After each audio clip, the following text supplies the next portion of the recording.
Hello there, ladies and gents, and welcome to the Intel Extreme Masters San Jose qualifier for the European region. This is the final stage, and we are jumping in at the semis in the winners bracket to find out which two players are going to be going on to San Jose. That's right, the third event of the Intel Extreme Masters Season 9 this year.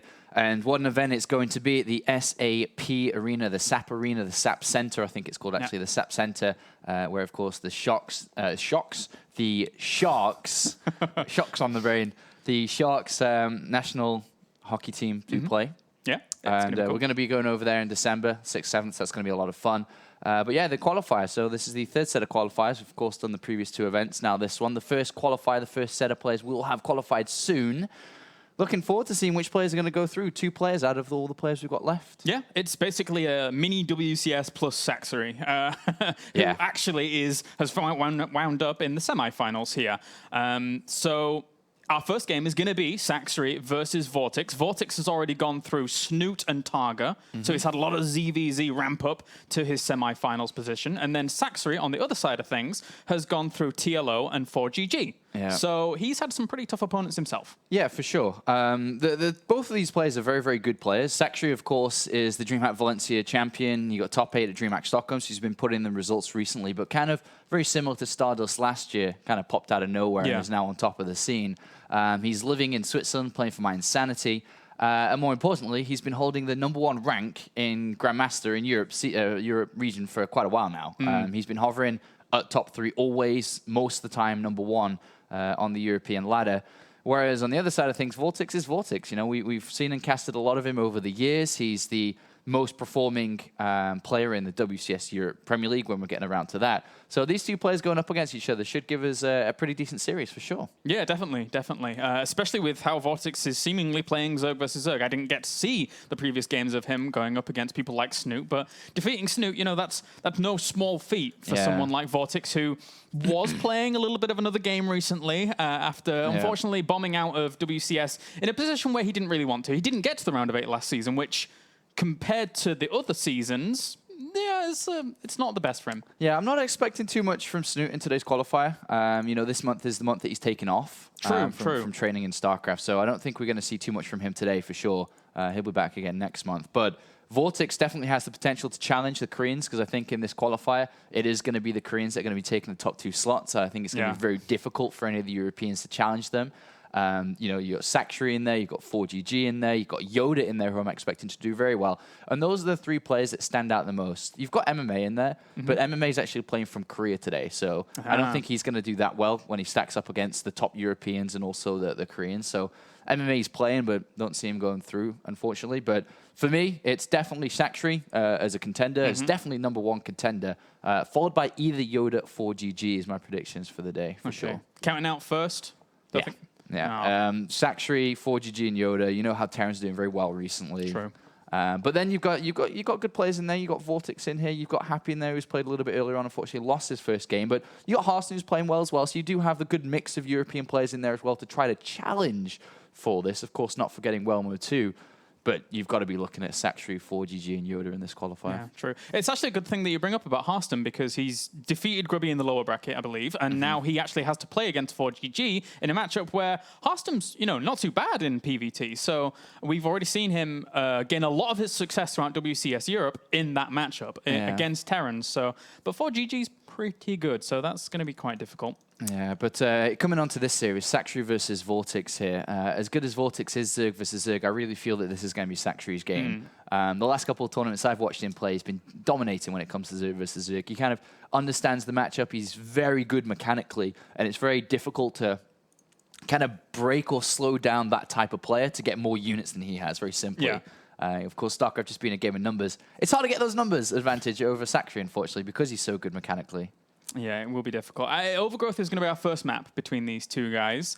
VortiX, you know, I'm not going to count him out, but you're right. Sacsri definitely goes in as the favorite for the whole qualifier, in essence. And it would be nice for him to... I don't think he's ever, aside from maybe an MLG or two, I don't think he's ever played in America. So VortiX? No, Sacsri, sorry. Oh, Sacsri. No, I don't know. I don't even think he's played in an MLG, No. has he? I don't think he's ever been to America tournaments. Yeah, so imagine, I mean, he goes into this like one of the favorites and then going over to San Jose to play in that arena. Intel Extreme Masters keeps kind of pushing these kind of arena stops now, with previously Katowice being a big thing, and now San Jose looking to be big as well. It's going to be cool. Yeah, Sacsri definitely should be going there for sure to compete. Of course, the winners, the top two of this qualifier, do get their expenses paid by ESL, and of course, the headline sponsor, Intel, to go over there. Their hotel, the flight, their accommodation, everything is all paid for. And, we'll see which two players are going to go through here. This is going to be a cool set of games here today. 5 games in a row. Of course, there's top 3 winner bracket games to get our first player, and then we'll drop down to the lower bracket to get our second. Yep. Yeah, it's going to be a good day. All right, let's get into it then. Our first series of the day, as we have Overgrowth, our first map. So, spawning to the bottom left-hand corner here as our red Zerg, it is VortiX. And up to the top right-hand corner, as our blue Zerg, we have Sacsri. All right, so I'd be expecting, probably safer openings from the two to begin this best of 3 up here. They're both challenging to go really far here, I think, in this tournament. I'm just going to do this now before. What are you We're doing? as health bars. It's on damaged. Damage okay? Yeah, I think damage is all right. Okay. I was just making sure that it was the right one before anybody complained. So these two players, considering they're on the same side of the bracket, obviously when meeting here, they have a huge chance to go all the way, depending on who wins this. The winner is more than likely, in my opinion, going to go up against Yoda in the winner bracket final, which is the first ticket to San Jose. So we're going to get the finalists really fast here. Straight after this series, we'll have our first contender for the ticket to go to San Jose. So I'd expect these two players to play it safe. Hatchery first can be used here, but the spawning pool first is the more common. Smaller 2-player map. There are a lot of, obviously, aggressive openings here that could throw you at a disadvantage immediately. Neither of them have gone for that. Is it spawning pool first or hatchery? Is the first decision to be made. VortiX, 15 spawning pool. And Sacsri is going to go 15 hatch here. And this gives VortiX a little bit of an opportunity to get in there with his Overlord and actually have a look around and see gas timings on a map like this, which is always a nice thing in Zerg versus Zerg. Whereas VortiX should technically be able to shoo away that first Overlord, right? Right. I mean, so Sacsri gets the better build here. He's playing greedy. I wouldn't even be surprised to see him take a gas here if he's going to do this. Just hatch gas pool. He's playing as greedy as you can be. So he gets the better build, but VortiX, in kind of a consolation prize, will get the opportunity here to go into the main base with his Overlord to see the gas timing. So it's kind of nice to know if you're playing against a gasless style or gas style. But at the end of the day, VortiX does fall slightly behind just because of the opening here. But because he hasn't taken gas, and depending on how greedy he plays, he could easily catch back up and start to overtake again. Yeah, as he'll have that queen out, so his lava inject will be a little bit quicker, and he will have access to a bit more of that. But for now, let's see what he gets in terms of a read on Sacsri. Because right now, he's seen the hatchery, so he knows the timing of that. It's going to go straight on in and have a little look around himself. And because that spawning pool was after the gas, etc., because Sacsri was playing very greedy, the queen is, well, I mean, it wasn't going to be out anyway in time, but it's certainly not going to be out at this point. Alrighty-ho. So, I mean, he's going to see that Sacsri's going to take the complete reign of this game. It's going to be up to him to control the pace of the game now. He's going to have Zergling speed here. VortiX sees that gas has been mined slightly there. Doesn't know if it's done or not, but whatever the case, he's just getting out of there just if he was to lose that Overlord. But Sacsri will control this game. VortiX is gasless. He has no aggressive patterns here that he can use. The Ling's going to go in and get the confirmation on the speed. Where this is Sacsri's game to play from now. Yeah, and he also actually saw that the majority of the drones were pulled off of that gas. Oh, in fact, just one was pulled off the gas. Yeah, so he'll know that Zergling speed has already been researched. So a little bit of an interesting pickup there for VortiX, as for now he's just going to run on away. But at least he has his double queens down. It's is lava injecting behind all of this. So there's pros and cons to both styles here. VortiX, of course, has no map control, has no way to be aggressive, and is kind of in his own world, but is droning heavily from this point, or at least should be. Whereas the other side of things, Sacsri can be aggressive very easily. He's got gas to build a Baneline nest, as we can see. He can take a fast third base. He could try to crack through the wall that VortiX should be going for. But remember, Sacsri still isn't 100% sure what's going on until now. Seeing 3 queens out like that gives him a pretty good indication that this is more than likely going to be a gasless style, considering he also sees the gas on the natural too. So he should know that trying to break a wall is difficult at this point, because he should be expecting a good defense from VortiX. So taking the third is the better option here to extend your production and extend your economy over a player who, of course, as we know, has no aggressive tendencies or capabilities. Yeah, spotting this out straight away, though, is VortiX. So he has the information that that third is going to be going down pretty quick. Likewise, he's building off the wall just in case, but VortiX should be pretty much aware of what his opponent's doing in the less aggressive stance. And behind all of that, his Roach Warren has started, which has been spotted by Sacsri as well. So both players playing with a lot of information here. Yeah, so Sacsri at this point needs to really balance how many drones he has. Not to over-drone here to get stung by kind of a Roach Ling movement out, which is obviously very possible here from VortiX. He knows his opponent's going to drone. He may try to break him across these 3 bases. So that's going to be important for Sacsri. If VortiX doesn't play that style, he has to move out slowly to take his 3rd base, which could get denied by a good set of Lings as well. So we'll see which way they're going to go. So yeah, the Ling's going to deny the 3rd, but he knows the 3rd's about to be taken. Yeah, all importantly, I mean, the Queens were coming here just in case and to reinforce and help out. But how much info is this really, though? The 3rd is trying to be taken, but there's still a lot of Roaches and Lings being built. Yeah. And Sacsri's still building drones. And that Ling, he's actually running around. He almost saw a Roach actually moving out there, but didn't quite spot it. Sacsri's got to build units. But, yeah, he sees them now. He sees a few Roaches moving out. With now he starts 24 Lings. Can he hold this off? If he holds this off, he's in great position. If he doesn't, then VortiX gets with his timing. He's punishing Sacsri for droning too hard. Yeah, unit counts for 9 Roaches out at the moment, with 10 Lings going to be following that up. Speed kicks in very, very close to actually those Zerglings popping, so that's really going to reinforce quite quickly. And at the front, he really has not a whole lot, so these Queens are going to take a lot of damage. This is basically an all-in from VortiX. Yep, he has to commit so much resources to this to actually push on through that if he doesn't do good damage, he's going to be behind in the drone count, doing some damage to this first Queen. And killing off those quite a few of these Roaches. Oh, those Banelings. Missed the Lings, though. Yeah, that was good separation and good dividing by VortiX to actually take those away from the front where those Banelings were coming in, allow those Banelings to hit only Roaches. So he's doing quite a bit here. I think this actually might hold, though. He's got a lot of Roaches on the way. That's true, and some of these Roaches are very, very weak here for VortiX, so he does have to be careful. He killed off a few of the Queens, though, during all of this, so it is denying a bit of production here from Sacsri. Getting a few more Roaches that pop out, kind of splitting those up. A few more Lings and Roaches coming from the left-hand side, but at the same time, it looks like these Roaches are kind of conquered with the Zerglings reinforcing. There you go, GG. Game number 1 goes to VortiX. Wow. So a very simple game there to start us off for the day. You know, the fast 3rd base being taken against a player who has no gases, to then overdrone slightly as Sacsri and to get hit by this attack from VortiX. In the end, there was a bit of I feel, an oversight from Sacsri, because the way his Overlords were actually positioned, aside from that Ling trying to spot the Roaches in the middle when it was going from the natural, the 3rd to the natural, the Overlords were kind of in this V shape, which didn't really spot the units coming as quickly as he would have liked to. He could have started Roach and Lings much faster than halfway across the map there, for sure. But VortiX gets away with that attack there, and if it didn't work, he definitely would have been, behind in this series, would have lost that first game. But Sacsri punished there by VortiX. And if VortiX is able to take one more map, this is this prime opportunity for him to actually just advance on through. Again, we were saying before, Sacsri, a favorite not only in this series, but a favorite to actually move on through the entire tournament or qualifier. So VortiX kind of throwing a spanner in the works early on is a pretty good start. Yeah, Sacsri is definitely, for me at least, the favorite to advance in first place here. But if VortiX can beat him, then VortiX can give a shot against who I expect to see next up is going to be Yoda. And that, of course, would be a great game. Otherwise, Sacsri will take that opportunity to beat Yoda and move through himself, whether Yoda allows that or not.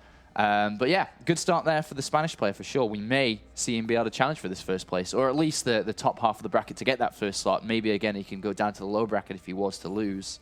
But good start for sure. And it's interesting how you look at VortiX as a player, because every single time, yes, he does well offline when it comes to WCS Europe, for example. We see him in those top 8s time and time again. But whenever you see him play online, it's as much as he does well offline, I think he plays really, really well online. He's in the comfort of his own home. We've seen him win tournaments online with stacked lineups. And then even here, it's almost just as if he has no cares, no nerves, and just kind of plows on forwards with his aggressive tendencies and aggressive style and kills. It's really nice to see. Yeah, he's definitely very good in that position. If you think about all the round of 32s he's played in WCS, he's pretty much qualified every single time. So. Yeah. All right. Well, we're getting on to map number 2 now. Catalina is going to be our second map, between VortiX and Sacsri. And we'll see if Sacsri can tie it up 1-1 or if VortiX goes all the way in this best of 3. So let's jump into it as we have spawning up to the top right-hand corner. It's our red Zerg, switching some colors up. It is Sacsri. And down to the bottom right-hand corner, we have our blue Zerg. It is VortiX. And already VortiX with the advantage in this game in the first 30 seconds. With the Overlord going up to the north and Sacsri's going to the left-hand side here. So he's going to get the earliest scout randomly here. So good start here from VortiX. Yeah, that he doesn't know about yet. And this, in turn, leads to alternate scouting opportunities. If we see Sacsri, for example, go for a hatchery first once again, this Overlord being over there and spotting out gases, etc. It really depends on what Sacsri is going to choose to open up with here. But on a 3-player map like this, hatchery first can happen. Absolutely. You do see a lot of aggressive plays, early spawning pools on this map because it is a 3-player and harder to scout your opponent easily. But yeah, we've not seen that obviously with the supplies going up to 13-14 now. So spawning pool first hatchery again is going to be the 2 openers to choose from. And I wonder how VortiX is really going to play this out. I imagine he'll probably try and hit something as equally as aggressive as last game, because I mean, just as whenever you watch VortiX, it's so often how many times you see him go for aggressive moves. Across all matchups, he loves that kind of aggressive stance. He likes to seize the opportunity, as it were. Both players hatchery first. So at least VortiX gets confirmation of this pretty darn quickly, whereas Sacsri is going to be playing in the dark for quite a while. The last time we actually saw VortiX compete in an Inter-Extreme Masters was a long time ago. He hasn't played in any this year. He's played in multiple qualifiers over the last couple of years. So, without looking it up or anything, was it Cologne? No. Like, he was a qualifier for Cologne. He played in the Season 7 World Championship was the last time he played. Okay. A long time ago. That is a long time ago. It was the last time we saw VortiX play. He's played in multiple qualifiers for Cologne earlier this year, Toronto earlier as well, but failed to qualify both times. Of course, very stacked tournaments these are in the European region. All these very talented European players, and of course the sprinkled mix of the Koreans living in Europe. And for now, Sacsri still plays without any information. Doesn't have an opportunity to get those lings over there just yet because the spawning pool isn't even finished. So once he gets over there and sees what's going on. Yeah, that kind of sucks for him. Of course, doesn't know if this is going to be gasless again from VortiX, whether VortiX is already building lings and sending them towards his base here. So Sacsri has to build at least 2 lings here for scouting or defensive reasons. They both have the same build, but of course VortiX, with the knowledge of his opponent's build compared to the lack of knowledge that Sacsri has, VortiX has maintained his early advantage. Yeah. And what is he going to do with it? It looks like he's still mining gas, so he could throw this into an aggressive Zerg Baneling bust here to try to win himself that spot in the winner bracket final. Definitely. And, just the earlier start, I mean, it gave him a little bit of opportunity to sneak out 1 or 2 drones more. Obviously, now with that Bane nest going down, that has kind of evened things up, but Sacsri still no idea about this gas, and his 2 lings here are fighting against VortiX's 2 lings, and he's going to get denied the scout because there should be a queen on that natural here, and there's a lot of gas being built up here for VortiX, and at the same time, Sacsri took out a gas after getting Zergling speed, so he only has Zerglings and queens at this point. Will that be enough to defend against a movement out shortly from VortiX? I'm not sure it's going to be. He's going to need a really strong defense. Those queens, as well as maybe even Spinecrawler set up once he spots it. He will spot it pretty early because the Overlords are in the right positions to see a movement out, a flood of lings, but 22 lings are on the way. If he saved up and didn't go straight away, that would be devastating, but I don't think he's just going to go straight for it. There's going to be 4 queens and a bunch of Zerglings, but they will not... I mean, the queens are going to have to target fire the Banelings down, obviously, because there is not any gas here for Sacsri to build a Baneling nest or add on Banelings. And here comes the flood, which Sacsri does know about. I think Sacsri, he's gearing up for aggressive himself because of how many lings he had on the way. He was pushing the Overlords away at the front. So it looked as if he was getting aggressive himself. So this is coming back to kind of help him in essence, but it's all about the Banelings, as you said, all about the Banelings. Not if they can't morph, it's not here. That's very important for Sacsri. Oh, those 2 are about to morph. Oh, in the middle of a lot of those Zerglings, kill them off. Yeah, and then VortiX gets a surround on the last couple there as well. All right, pushing forwards here with the lings, but a good wall set up there by Sacsri with those queens. And VortiX is still building units here. He hasn't stopped at all. I'm going to try and break through these queens. Yep. Sees all 3 of them now. Still has that Baneling advantage. The Lings actually allowed through there. And the Banelings get good connections, but good transfuses will keep these queens alive for a while. Reinforcing Lings, and that spine going to work at the back. He should be able to hold on. 1, 2, 3 queens are going to go down. Ooh, has to be careful about that. Baneling does save it away. More Lings as well, though. Drone's been added on off the back of these 16 Lings, as well as Sacsri starting to drone up as well. VortiX has the 1 queen advantage in terms of lava injects, but that's about it. Well, he stopped being aggressive from this point. Well, actually, he squeezed out 2 more drones, but then Lings on top of it again. More Banelings morphing in as well, looking to continue this on. This is all in vision of Sacsri, so he knows that the commitment is still there for a while. Yeah, I think... Good VortiX wall, is going to go for this then. He's going to continue to build Lings. Yes, he is. Still adding on more. Can Baneling bust this wall? He knows killing that many queens gives him a little bit of a unit advantage, so trying to push on forwards once again, but those Banelings need to get some good detonations on this wall, break it down as quickly as possible. He's already actually working with the Lings on one of those, and the Banelings aren't really getting to the soft, squishy innards of the Zerglings at the back. Oh, it's open. Ooh. Okay, so breaking through in the end. It looks like it's going to be a 2-0 here. Uh-oh. Oh, okay, I had to pull away all of those drones. But if he can just get the Zerglings, then his Zerglings can do the rest of the work.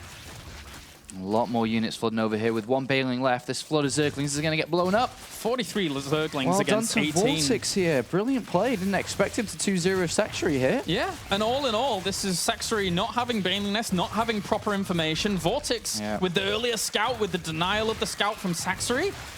Great play in the end. Yeah, VortiX definitely got a little bit lucky in this. Yeah. But whatever. He's through to the winner bracket final and is our first contender, of course, to get that expense-paid trip to America, to just outside San Francisco for the San Jose Touchscreen Masters main tournament. Congratulations. Yeah, very well done by win VortiX. one more game. Yeah, but that's not going to be an easy one, I don't think, because the person coming through from that upper side of the bracket is probably going to be quite fearsome. We're imagining one of the Koreans coming through from there. Yeah, it's Yoda's definitely waiting to play. So it's going to be Yoda versus either MMA or First, who are playing against each other right now, which I'm definitely going to give favor to First. Of course, MMA playing from Korea. Yeah. But Yoda First, I would imagine, is our second game, unless MMA can pull out some magic. Yeah.